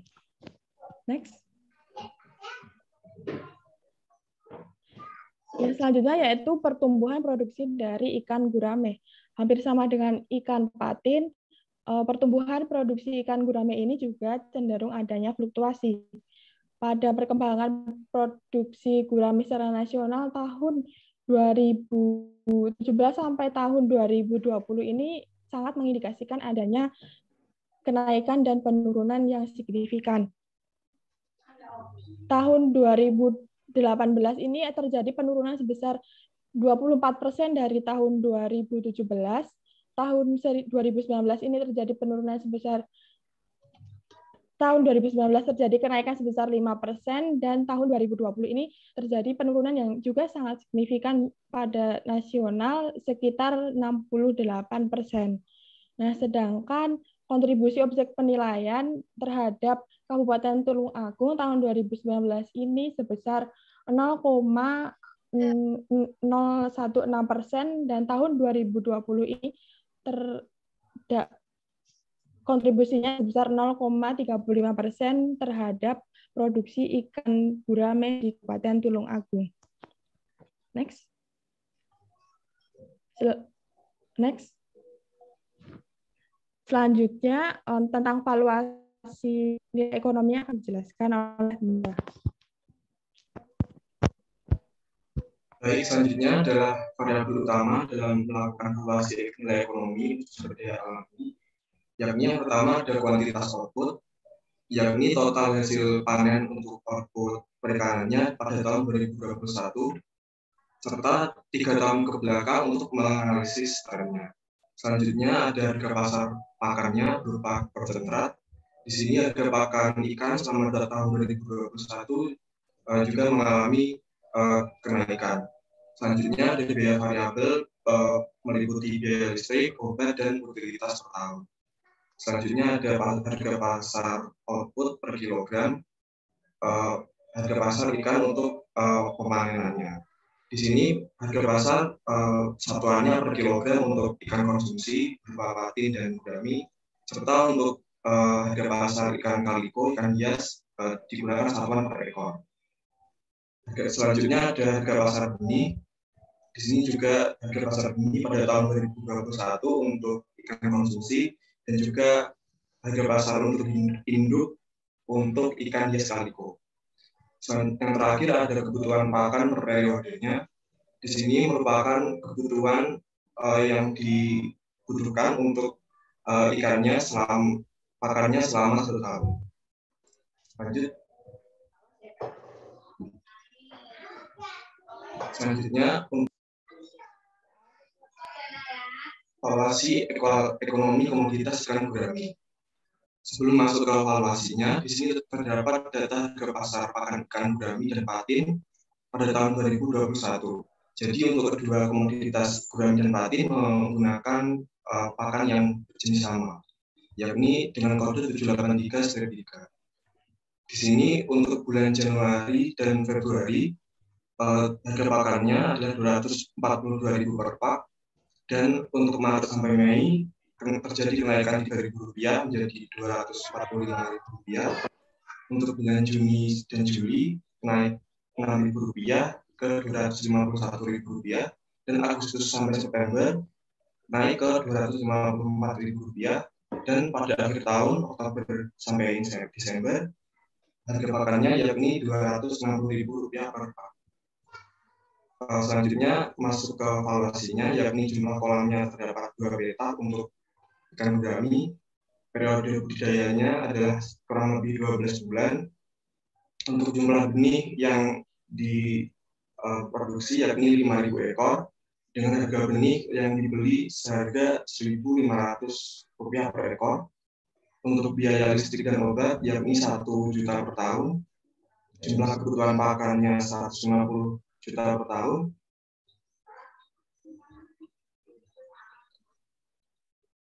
Tempo konsumsinya untuk Januari sampai Agustus selama 8 bulan menghabiskan separuh dari jumlah kebutuhan pakan, yakni 9,375 pak per bulan. Untuk September sampai Desember menghabiskan separuh dari kebutuhan jumlah pakannya. Selanjutnya untuk harga ikan pemanenan per kilogramnya untuk ikan gurami yakni Rp29.000 per kilogram. Untuk selanjutnya ada kuantitas panen yakni 3 ton, yang selanjutnya bisa kita hitung total manfaatnya yakni harga pakan ikan pemanenan dikali dengan kuantitas panennya, dihasilkan 87 juta. Selanjutnya untuk perhitungan biaya dimulai dari biaya pakan, ini dihitung dari jumlah harga untuk penaikannya dikali dengan kebutuhannya per bulannya, yakni dihasilkan total untuk biaya pakannya Rp37.900.000. Selanjutnya ada biaya benih, dihitung dari jumlah benih dikali harga benih, yakni Rp7.500.000, biaya obat dan listrik sekitar Rp1 juta. Untuk total biaya dihasilkan Rp46.403.125, sehingga didapat nilai ekonomi komoditas ikan patin, yakni dengan menjumlahkan total revenue dikurangi total cost, yakni sebesar Rp40.596.805. Next. Selanjutnya untuk valuasi ekonomi komoditas ikan patin dengan perhitungan yang serupa dengan ikan gurami tadi, dengan jumlah kolam 8 petak, periode budidayanya sedikit berbeda yakni 6 bulan, sehingga selama 1 tahun terdapat 2 periode pemanenan.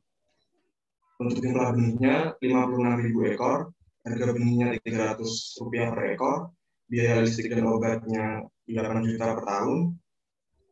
Jumlah kebutuhan pakannya 1.792 pak, dan tempo konsumsinya untuk 4 bulan pertama menghabiskan separuh dari jumlah kebutuhan, dan 2 bulan setelahnya menghabiskan separuhnya juga. Untuk harga ikan pemanenan per kilogramnya untuk periode pertama ini Rp16.000 per kilogram, dan Rp17.000 per kilogram untuk periode kedua. Selanjutnya ada kuantitas panen per periodenya. Ini adalah 32 ton 250 kg. Untuk total manfaatnya dapat dihitung dengan mengalihkan kuantitas dikali dengan harga periode pertama dikali dengan harga periode kedua. Didapatkan total manfaatnya Rp1.064.250.000. Selanjutnya untuk biaya dimulai dari biaya pakan dengan perhitungan yang serupa disesuaikan dengan kenaikan harga pakannya untuk bulan-bulan tertentu, didapatkan total biaya pakannya sebesar Rp901.600.000. Untuk biaya benih dihasilkan dari jumlah benih dikali harga benih didapatkan Rp36.600.000, dan biaya listrik dan obat sebesar Rp8 juta. Untuk total biayanya didapatkan 943.200.000 rupiah. Sehingga untuk nilai ekonomi komoditas patin didapat dari total ekonomi dari total cost, yakni 121.050.000 rupiah. Yang terakhir ada valuasi ekonomi untuk komoditas ikan hias dengan jumlah kolam 8 petak kecil untuk periodenya 8 bulan. Jumlah induknya yang digunakan untuk pembunyian adalah 10 ekor dengan harga induknya Rp100.000 per ekor. Jumlah benihnya yang dihasilkan dari pembunyian yakni 6.000 ekor dengan jumlah kebutuhan pakan per tahunnya 140 pak. Dengan harga pakannya Rp188.000 per pak. Selain pakan konsentrat, juga menggunakan pakan berupa cacing yang kira-kira sekitar Rp1 juta per tahun biayanya. Selanjutnya ada biaya listrik dan obat, yakni Rp1.400.000. Untuk total manfaatnya dihitung dengan per periodenya, yakni periode 3 bulan, 4 bulan, 6 bulan, dan 8 bulan. Yang masing-masing dijual dengan harga yang berbeda karena kualitasnya juga berbeda. Untuk periode 3 bulan, jumlahnya 2.000 ekor, harganya 2.000 ekor. Begitu juga bulan keempat dengan harga 6.000 dan periode 6 bulan dengan harga 25.000 dan periode 8 bulan dengan harga 40.000. Didapat total manfaatnya yakni Rp81 juta. Untuk biaya pakan konsentrat sebesar Rp26.320.000, biaya listrik Rp1.400.000, biaya pakan cacing Rp1 juta, biaya induknya Rp1 juta. Sehingga total biayanya didapatkan Rp29.720.000. Sehingga dapat dihitung nilai ekonomi untuk ikan hias kaliko yakni sebesar Rp51.280.000. Next. Ya, dari perhitungan 3 komoditas tadi dapat dihitung total economic value untuk sumber daya alam di kolam perikanan air tawar ini dengan total benefit untuk 3 komoditas tadi yakni Rp1.232.250.000 dikurangi dengan semua total cost yakni Rp1.019.323.000 sehingga didapat total economic value sebesar Rp212.926.000.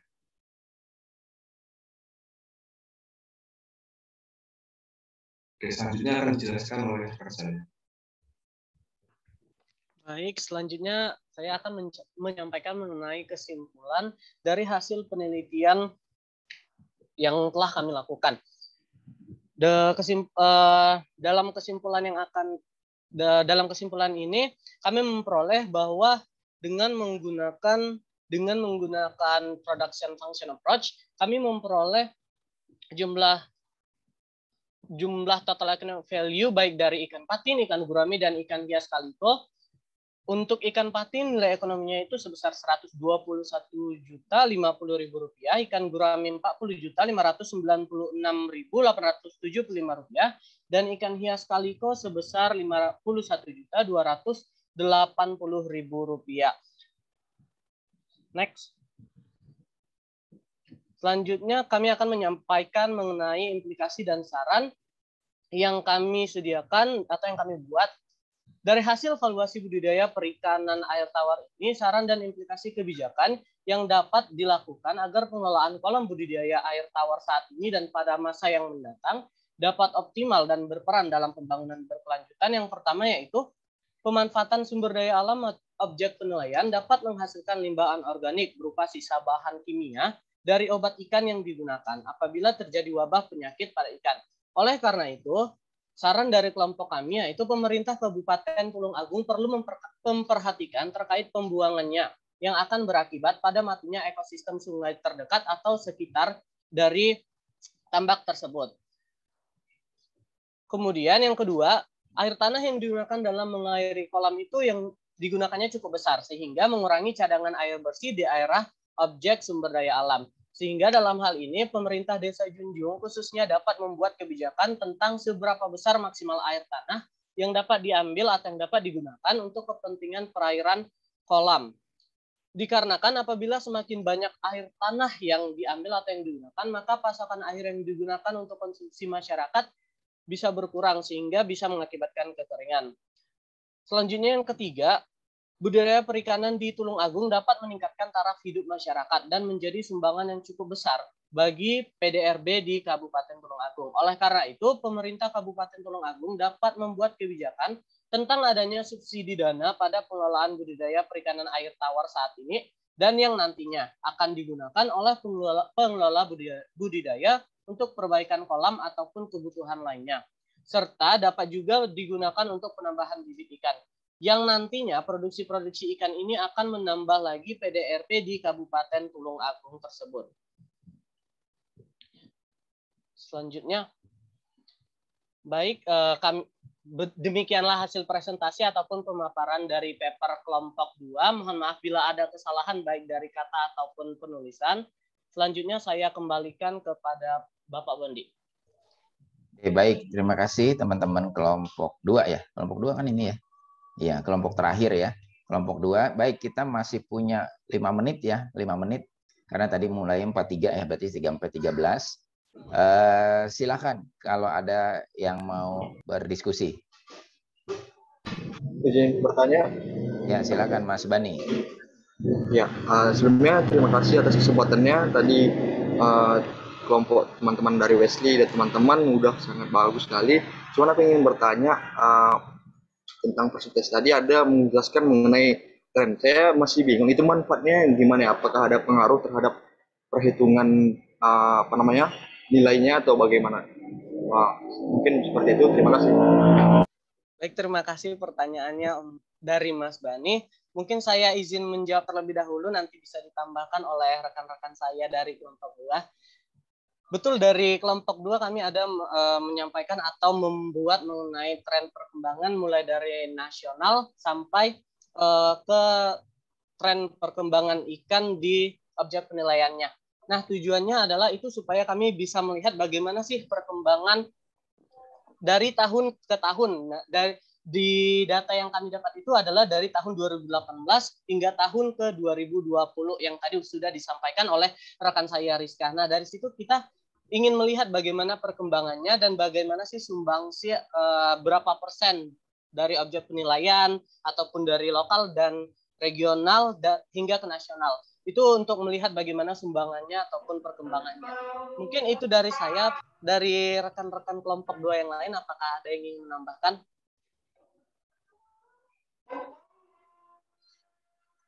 Ada yang mau nambahin? Nggak ada. Sepertinya ya? Tidak ada yang ingin menambah lagi, Pak. Mungkin itu saja jawaban dari kelompok 2. Terima kasih. Oke, ada lagi? Atau Mas Bani ada mau tambahan? Mungkin sudah sangat jelas ya Pak. Terima kasih atas jawabannya. Ada lagi yang ingin bertanya? Mungkin masih bisa nih satu pertanyaan. Ada nggak? Udah jelas semua ya? Oke, kalau udah jelas semua mungkin saya yang sedikit nanya ya. Tadi tujuannya penilaian apa ya? Ya Pak, jadi tadi tujuannya untuk mengidentifikasi total economic value-nya, Pak. Metodologinya? Dengan menggunakan production function approach, Pak. Oke, kalau production function approach itu definisinya apa ya?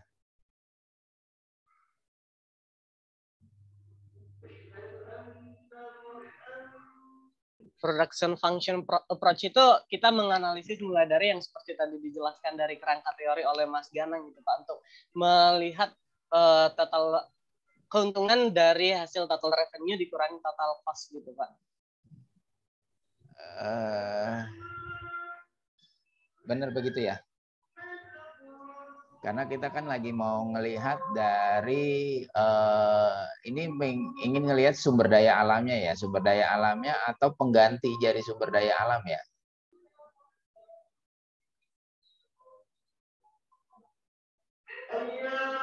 Jadi untuk mengetahui nilai manfaatnya gitu Pak. Oh gitu ya. sumber perikanan.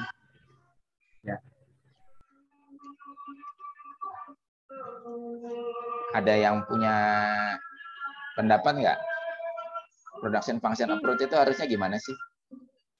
Mungkin metode Mbak yang Rizka, digunakan ya. itu productivity approach, Pak, bukan production function approach. Oh, productivity approach.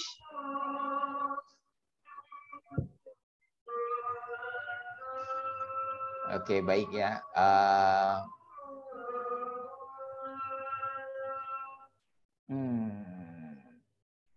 Saya kira tadi itu mau melakukan penilaiannya perubahan productivity ya. Saya kira mau menilai perubahan productivity karena ada sesuatu mungkin gitu ya. Entah ada pencemaran lingkungan sehingga productivity-nya berkurang gitu ya. Tapi karena ini ingin lihat nilainya, ya oke lah ya. Oke, baik. Kalau gitu saya punya pertanyaan yang sederhana sebenarnya. Ini kalau saya lihat tadi nilainya kok kecil ya. Cuman 212 juta. Terus saya lihat kolamnya cuma dikit. Ada yang cuma 2, 8. Ini punya satu orang atau gimana ya? Iya Pak, ini punya satu orang aja. Kebetulan ini punya, mungkin Mas Cahyo bisa menjelaskan, Pak. Karena ini yang melakukan survei secara langsung Mas Cahyo. Oh iya Pak, untuk kolam budidayanya ini kebetulan milik 2 orang Pak. Jadi milik ayah saya sendiri sama om saya gitu. Oh gitu. Lalu memang di desa tersebut cuma 2 yang punya kolam ini, atau memang ini kolam untuk khusus 2 orang yang dinilai? Iya Pak, untuk mendapat keakuratan datanya cuma untuk 2 orang Pak. Tapi untuk di sekitar situ masih terdapat juga kolam untuk pemilik yang lain Pak. Oke, karena di sini kan judulnya, coba kita lihat judulnya ya. Judulnya apa tadi deh? Valuasi ekonomi perikanan di daerah Tulung Agung, Desa Junjung, gitu. Berarti kan satu desa ya. Satu desa cuman 2 juragan itu berarti ya yang punya ya. Bapaknya Mas Cahyo sama satu lagi, iya. Karena kalau satu desa kan berarti oke, mungkin karena kita waktu yang terbatas pakai 2 itu, namun mungkin kita kita punya data juga ya, kalau satu desa itu ada berapa juragan nih tentang itu, sehingga kolamnya ada banyak gitu kan ya. Kolamnya mungkin lebih dari 2 orang itu gitu ya. Mungkin itu yang perlu diperhatikan nanti ya. Ada nggak datanya Mas Cahyo? Atau memang orang tua Mas Cahyo juragan satu desa itu ya tentang ikan itu ya? Nggak ada lagi yang lain? Iya Pak, sebenarnya untuk di Desa Junjung banyak juga yang lain untuk budidayanya. Nah, tapi mungkin itu salah penulisan Pak. Seharusnya milik salah satu warga saja. Berarti harusnya kalau mau pakai desa, kalau satu-satu itu bentuknya penilaian bukan itu ya, tetapi langsung aja penilaian untuk masalah ikan milik siapa gitu kan ya.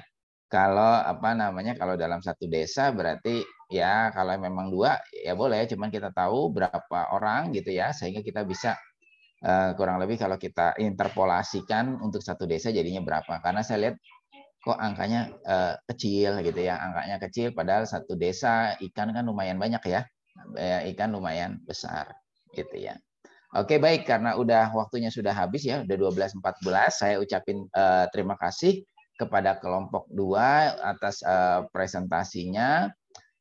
Kami apresiasi karena sudah mencoba untuk melakukan penghitungan. Yang mau saya katakan adalah kepada semuanya sudah melakukan hal yang bagus ya, mencoba untuk melakukan penilaian, pembelajaran, tentu nggak ada yang sempurna gitu kan ya, masih banyak yang harus diperbaiki, bahkan kami pun gitu kan ya, kami pun yang sudah melakukan hal tersebut, penelitian setiap hari gitu kan ya, sering melakukan publikasi, masih terus belajar gitu ya, masih terus belajar, termasuk belajar kepada teman-teman gitu kan ya. Ada yang saya nggak tahu juga, mungkin itu saya pembelajaran gitu ya. Baik, karena ini juga adalah pertemuan yang terakhir, berarti saya juga ingin mengucapkan permintaan maaf nih kalau dalam kata-kata saya mungkin ada yang disengaja ataupun tidak disengaja, ada yang nyangkut di hati kurang enak gitu ya kepada teman-teman semuanya gitu ya. Terutama saya sering ngobrol tentang Mbak Rizka gitu ya. Mudah-mudahan Mbak Rizka nggak marah sama saya gitu kan ya. Saya mohon maaf juga kepada teman-teman yang lain. Baik, mungkin itu aja ya untuk pertemuan kita hari ini. Saya ucapkan semoga sukses semuanya di ujiannya nanti ya. Pak, izin Pak. Oh iya, gimana? Berhubung juga karena ini pertemuan terakhir, saya mewakili teman-teman sekelas dan juga nanti ada Jana mungkin nambahi Pak. Kami meminta terima kasih Pak atas bimbingan yang selama ini kami peroleh dalam melakukan penilaian sumber daya alam ini ya. Semoga nanti kami bisa memaksimalkan pelajaran ini untuk aktivitas kami nanti kerja di dunia penilaian sumber daya alam milik negara. Dan juga Pak, nanti sekiranya nanti kami nanti di lapangan membutuhkan bimbingan, kami sangat-sangat ingin mendapatkan bimbingan lagi jika ingin bertanya kepada Bapak. Apakah boleh Pak? Oh iya, tentu ya. Itu harus terus-terusan ya. Bagusnya memang terus-terusan. Apalagi kalau memang mau serius gitu ya. Apalagi Indonesia sekarang mau fokus kepada green economy gitu ya. Maka sumber daya alam adalah yang salah satu yang paling lihat gitu kan ya. Baik terbarukan maupun tidak terbarukan. Oke, nih saya lihat ada Mbak Mike dan yang teman-teman yang lain nih. Terima kasih Pak Bondi Arifin. Saya ucapin terima kasih ya atas semuanya, kepada semuanya gitu ya, yang sudah kita jalani bareng-bareng di sini. Iya Pak. Dan juga Pak, kami juga ada mau mengadakan sesi foto bersama untuk kenang-kenangan nanti. Oh ya, silakan, silakan. Mungkin Jana bisa memimpin, Jana. Baik, teman-teman semuanya bisa pakai filter ya kalau mau pakai filter.